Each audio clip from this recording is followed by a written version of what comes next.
Kenyans are still feeling they don't have money in their pockets.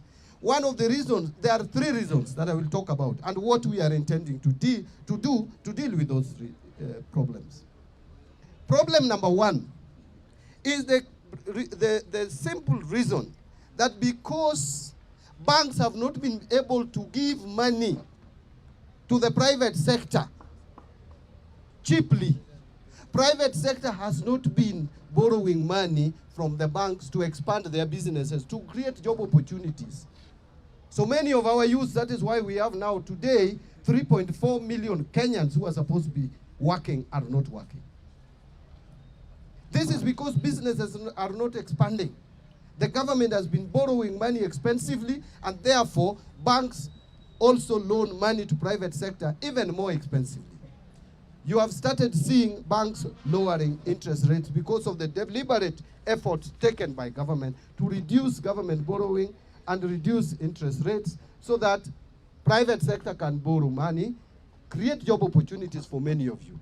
You see, you may be earning the same salary, 100,000. But if your sister is unemployed, your brother is unemployed, they will all depend on your 100 shillings. You will not see money in your pocket. The money may not have disappeared from your pocket. It's still there. It is still the same 100. But the mouth it is feeding is a lot. Therefore, we must make sure that we create space for employment for more people so that we have more income. Number 2 is the issue of salaries. We brought SHA, we brought housing levy. Is that not correct? It shrunk your pay slips. But there are efforts that we are making to make sure that you don't earn too low before the introduction of SHA and before the introduction of housing levy. Today, when I appeared before national television, I said with the amendments that we did in December, which some people were opposing, it has provided some relief, maybe not 100%, but we have moved towards reducing the burden, the tax burden on your payslip. So when you are told that there is no effort, it is not true. How I wish some of you could just take a calculator and calculate if you are earning 100,000 shillings.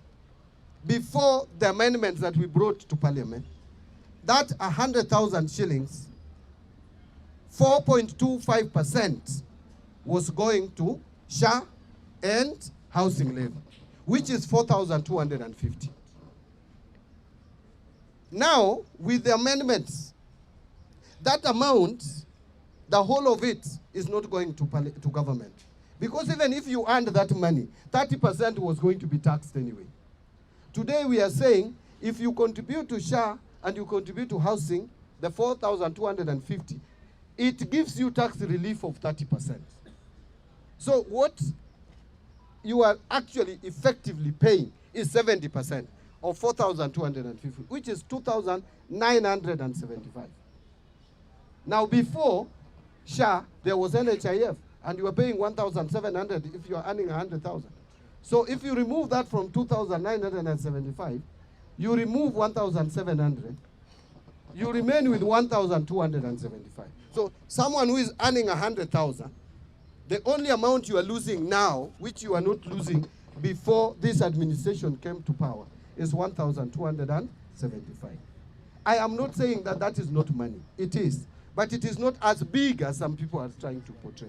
Because of the amendments we brought, we also brought amendments that if now you retire or you are laid off and you are given your gratuity, it should not be taxed.